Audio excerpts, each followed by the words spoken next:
And we are live. It's Dr. J here in the house with Ariel Garten, the founder of the Muse meditation device. Really excited to have her on today. We're going to talk about this awesome new cutting edge technology. And we'll kind of also just bring it back down to the basics of meditation. What is it? What are the benefits? What's happening in your brain and how to actually apply it? Ariel, welcome to the podcast. Thank you. My sincere pleasure to be here. Hello, everyone. Excellent. Well, why don't you tell the listeners a little bit more about yourself and how did you make this journey into meditation? And then what made you want to come up with this new technology to enhance that? Sure. So, my own background is a training in neuroscience. So, I was fascinated by the brain and how it works. I then became a psychotherapist and began dealing with patients every day, helping them shift their own mental state and recognized how difficult it was.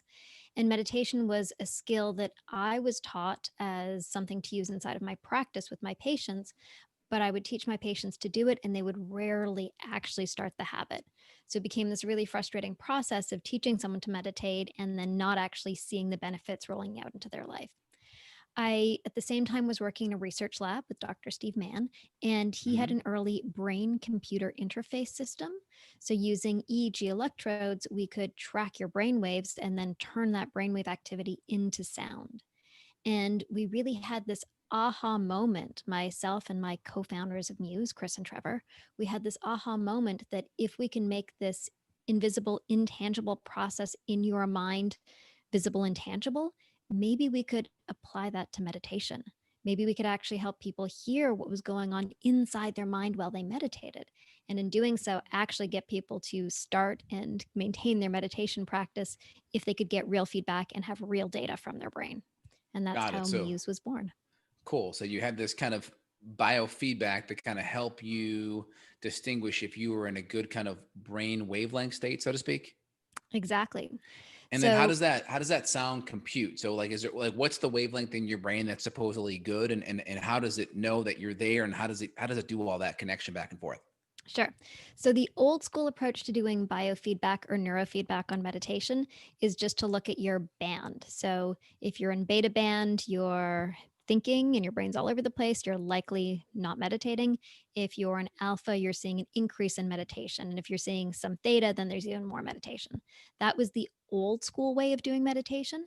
At this point, we've now taught literally hundreds of thousands of people to meditate using Muse. And so we use a machine learning approach and we have an algorithm that understands when you're in focused attention versus when your mind is wandering.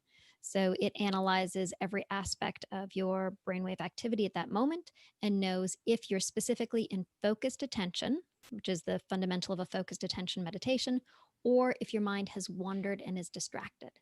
And what we do is we turn that into a sound that's very easy to understand that it's your mind. So when you're focused, the sound is quiet. And when you're distracted, you hear a storm pick up. It's like, my mind is stormy. Oh, okay, let's bring Ah. it back to calm. And when you focus, it calms again. And when your mind gets distracted on a thought, oh, mind is stormy, then bring it back down to calm. It's interesting because I find a lot of people, and even myself, when they're doing a meditation, one of the first things they kind of think to themselves is, "Am I doing this right? Like, I'm not Mm-hmm. sure." There's kind of this hesitation of is this all wrong? So I kind of like the fact that you get a little bit of a feedback. And so let's say you're using the device, right, and you get the storm clouds coming in.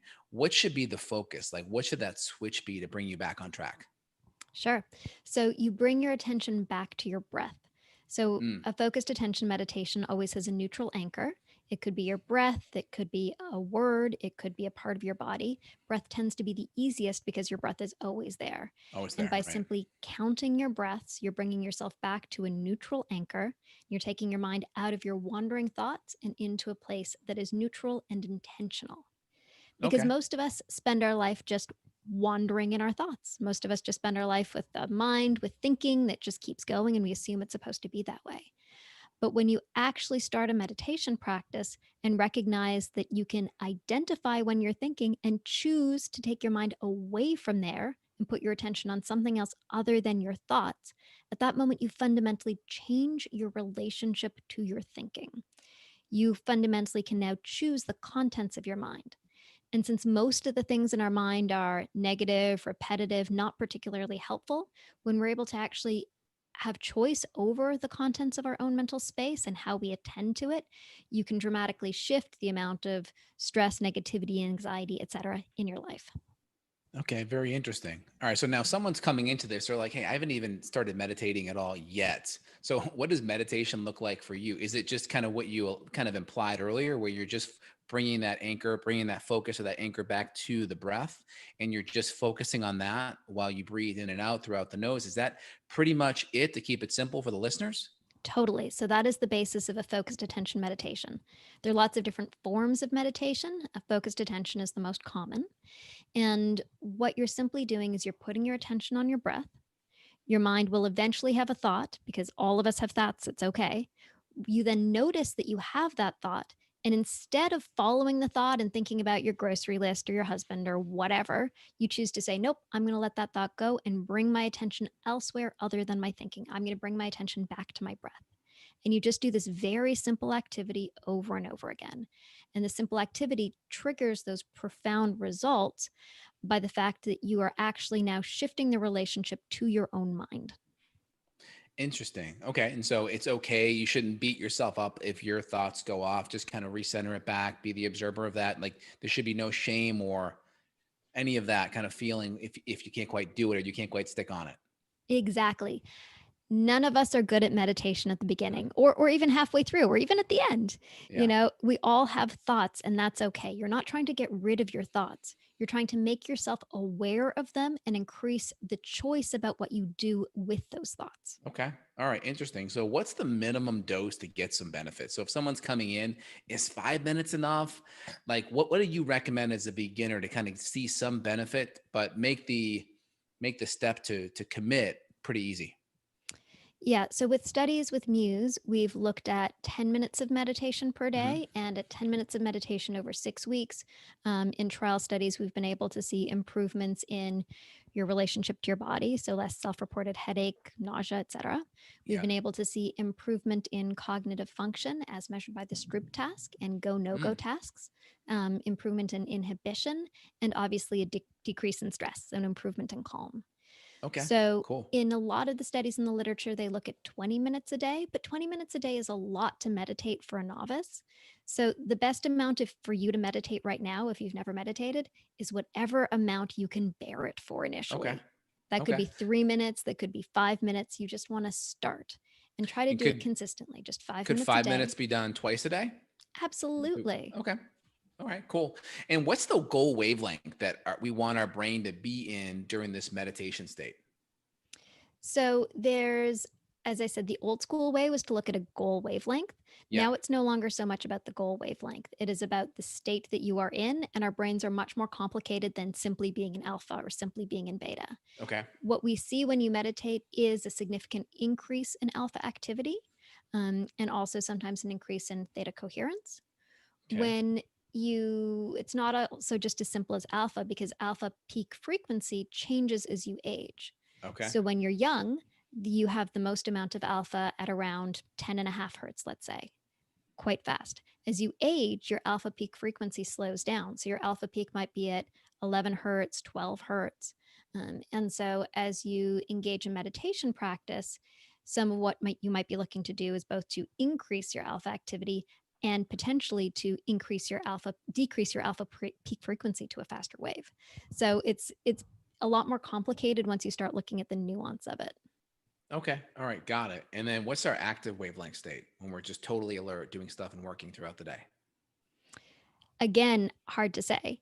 Hard to say. When you're active and engaged, you tend to be in beta waves when you're thinking, Okay. but being in flow has a slightly different brainwave Mm-hmm. characteristic. And we also have different brainwaves that we emit from different parts of our head. Okay. So, high theta frontal midline is going to be associated with really high attention. But high theta from another part of your brain is also associated with mind wandering and ADHD. Okay. So it's, Okay. it's nuanced. Okay. Got it. That makes sense. And so how's the device grabbing all this intel? So I know it's a device you put on, I think you guys have a Bluetooth connection or Bluetooth connection now, correct? Yeah. So it Yeah. is 4 channels of EEG data. So it kind of slips on just like a pair of glasses. For those of Okay. you looking at the YouTube, you can see the device now. We For have it those of on you, video, guys. And if you're yeah, listening on the podcast, we'll put the YouTube link below if you want to see the actual demo. yeah.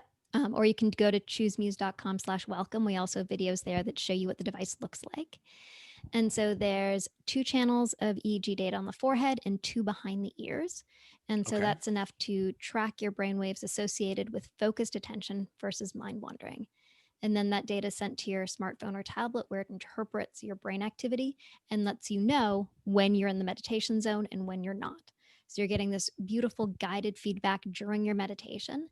And then after the fact, you see data, charts, graph scores, things that actually show you moment to moment what your brain was doing and let you see your improvement session on session. Okay, that's really cool. Now, when you're doing the Muse, you have the device on. Is there any concern at all from you with the Bluetooth radiation that's connecting the headset to the phone or the smart device? So the Bluetooth antenna faces outwards. So the Hmm. radiation is going out towards your phone. It's Okay. Bluetooth low energy. So, I mean, the amount of radiation that's coming off there is infinitesimal relative to even having your phone on the table. Oh, good. That's good. Excellent. All right. So we have this device on, right? We're utilizing it. What do you notice as correlation with the device? Meaning, like if I'm eating diet changes, certain supplementation, I've noticed some patients of mine that have done the Muse device before and they've done magnesium and L-theanine and different nutrients. They've noticed improve Muse scores. What associations have you guys made just on your own or clinically in practice with your patients? Oh, that's a great question. Nobody's ever asked me that. That's super cool. Definitely, we notice when people start to meditate, they start to improve more habits in their life. So, this is actually something that you see in the meditation literature that when somebody Yep. starts a meditation practice, it then becomes easier to adhere to the other things that you're trying to do Hmm. because you become more mindful and you become more intentional. So, the suggestion there is that you are then more likely to take your supplements. You're then more likely to help, improve your sleep patterns. One of the things that we see when people start musing is that they report better sleep. And that they use Muse before they go to bed in order to improve their sleep. So we haven't actually looked at what are the things that make your meditation better, but we've looked a Okay. fair amount at what are the things that when you meditate also seem to be getting better in your life and in your health. And Got it. they're vast. Got it. So you're looking at Muse and then the effect benefits of it versus, hey, these things over here may actually help make that Muse session better. Yeah, and we Right. have Okay. a number of studies running. So there have been over 200 published papers using Muse, both as a clinical grade EEG and a meditation tool. And the Mayo Clinic recently ran a study with breast cancer patients awaiting surgery. And they saw that using Muse through their surgery process was able to decrease the stress of surgery, improve their fatigue and quality of life. And now Mayo Clinic is looking at this relative to breast cancer patients going through chemotherapy because they're interested in understanding the impact of meditation with different forms of other interventions, be it surgery, chemotherapy, et cetera. And they're also looking at a number of other disease states in studies using Muse to see how meditating with Muse can improve the outcome of those states. Very cool. And so, what was your experience like with other neurofeedback devices while you were a clinician seeing patients? Did you have a lot of experience with those devices? And then did you feel like, this could be better, or we need to make something more portable for patients? What was your experience like with that early technology? And then how did it morph with the newer one? So, as a clinician, I didn't use neurofeedback devices, but I had Hmm. experience with biofeedback devices, Oh, okay. and definitely felt that they gave interesting information, but that they didn't actually give information about the brain. They might tell you what Hmm. your heart rate is doing, what your galvanic skin response is, but all of those are downstream effects of what probably was initiated in your own mind. The anxious thoughts, the triggers that were mental that then ramp the body, that then ramp the mind in this feed forward way. So, we saw that there was a great opportunity. It was really at the beginning of the tracking movement where you had wearables that track your sleep and your steps, but absolutely nothing that tracked your brain. And so we were able to develop Muse as an EEG that would track your brain during meditation. And then since then, we've added more biofeedback methodologies to the same device. So in the Muse 2, you have EEG to give you feedback on your brain. There's accelerometers and gyroscopes to give you feedback on your body. There's a breath sensor, so you can get feedback on your breath rate and train yourself for different breathing exercises. There's a PPG sensor to track your heart rate. And so you can actually hear the beating of your heart like the beating of a drum. and learn to tune your interoception, your understanding of your own internal state, and to know when your heart is increasing and decreasing. It can help you train your heart rate variability. So we've, piled on a whole bunch of biofeedback methodologies on top of the neurofeedback as we've been on the path of creating and releasing Muse over the last 6 years. Cool. So biofeedback would be more things related to heart rate, breathing, where neurofeedback is more biofeedback specific to the brain, wavelength, that Exactly. kind of stuff. Okay, good. That makes sense. How does this correlate to like devices that are HRV, heart rate variability, which a lot of people like the M wave devices that kind of connect heart connection to the brain and that coherent state, that coherence we hear of that Mhm. helps with parasympathetic kind of repair and stress reduction. How do they connect? Is there a connection at all? I can talk about that a little. It's a cool Yeah. question. So, when you're looking at your HRV, most people don't understand what it is. So, when you breathe in, your heart rate increases. As you breathe out, your heart rate decreases. This pattern is called your sinusodal arrhythmia. And what Ah. your HRV is the difference between the fastest heartbeat on your intake and your slowest heartbeat on your exhale. So that's Mm. why extended exhales actually make you more relaxed because your heart rate is slowing more and more and more throughout the course of your exhale. And so an extended Ah. exhale is actually going to increase your heart rate variability. Now, when you're super stressed, you have a very shallow change between your increase and your decrease of your heart. You're probably breathing shallowly and your heart rate is going in parallel. So when you're super stressed, you just see like a tiny wiggly line for your heart rate variability. When you're relaxed, you have a great increase and decrease, a great like up and down, a nice, beautiful sinusodal wave that goes with your HRV. And so that's how you see the increase in your HRV when you're relaxed. In terms of the correlation with meditation, as you do the breathing through your meditation and relax your body and take your mind away from stressful thoughts, you are typically inherently increasing your heart rate variability. The correlation is not perfect one to one, but as you start to relax the mind and the body relaxes through deep breathing, you also see a beautiful change and shift in your HRV. And when you look at long term correlations for HRV, you see that people who are depressed, for example, have very low HRV.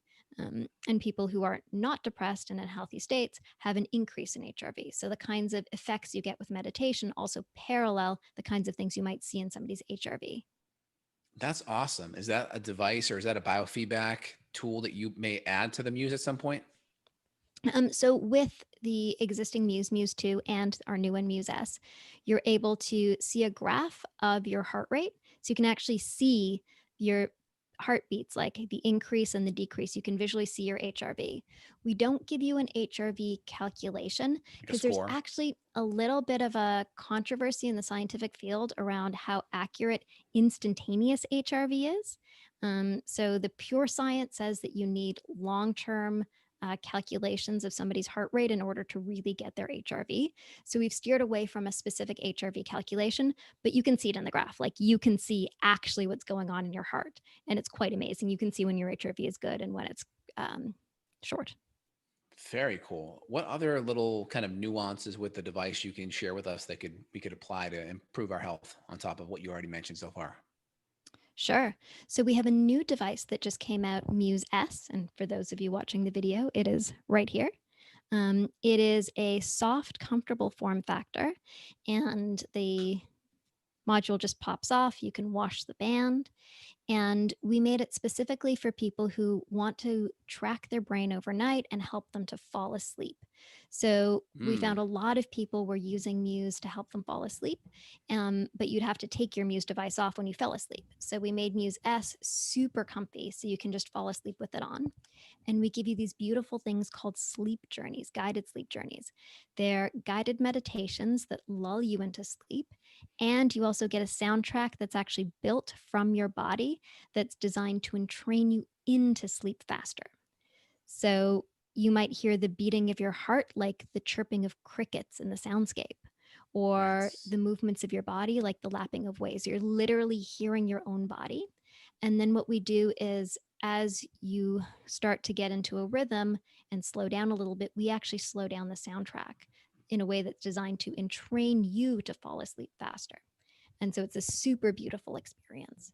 And then towards the end of this year, we're releasing comprehensive EEG sleep tracking. So you'll be able to see all sorts of details about your night's sleep, even, complex details like the amount of sleep spindles you had. That's really cool.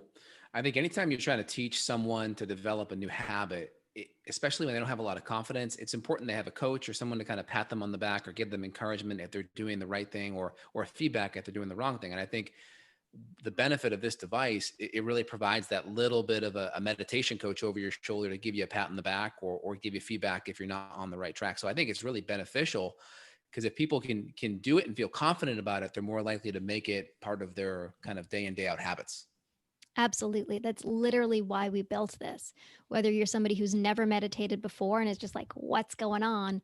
Or you're an expert meditator who wants more insight into your process, this is a device that's literally like a little coach or a guru inside your head, encouraging you, showing you what's going on, giving you your feedback so that you can know and you can improve. Oh, cool. So how does this work? So you put the device on. Is there any way you can do it while we're on live on the podcast here? Not while holding my microphone simultaneously. That'd be amazing. So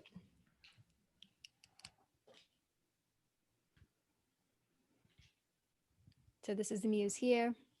It slips on just like a pair of glasses. Great. It then would connect to the app on my phone. So here is, I don't think you can see it. There's too much glare. Right there. There you go. There's the Muse app. And so inside, that's my notification that I have new content available. Inside the Muse app, you have meditations for the mind, and there you can set the length of time that you'd like to meditate for, the soundscape you'd like to use, what if you'd like guidance or not. We also have meditations for the heart, where you're hearing the heart like the beating of a drum. You can actually see your own heart rate variability and what it's doing. With more meditations for the breath, for the body. We have an entire section of guided content. Here, let me open that for you, where we have literally hundreds of meditations for stress, anxiety, sleep. We say if you've got a problem in your life, we've got a meditation for that. So whether it's performance, workplace, etc., you can go in there and really find the thing that you're trying to work on or is bothering you, and get a meditation and guidance and insight to help you in that process, with or without your Muse. Love it. Totally love it. I'm really excited to try this out, get my own device going. That's awesome. We'll put a link here for the listeners, choosemuse.com/welcome, choosemuse.com/welcome. And the discount code will be welcome10. We'll put the links below. So if you guys are driving or you're active, we'll put that below so you can access it later. Ariel, is there anything else you want to leave the listeners with right now? Really the understanding that if you've tried meditation before and you're like, I don't know, I'm not good at it, whatever, put all of that behind you, because literally anyone can meditate. It's not about whether you're good at it, whether you feel like you did it well or not. None of that matters. Meditation is just a process that you practice a little bit every day. And when you do it, you will start to see the fruits and the benefits in your life. I love it. Is there anywhere else people can get more information about you or the device? At choosemuse.com/welcome. There's lots of information about the device, the neuroscience behind it, and more. Awesome, Ariel. Thank you so much for being part of the podcast. My sincere pleasure. Thank you. Thank you.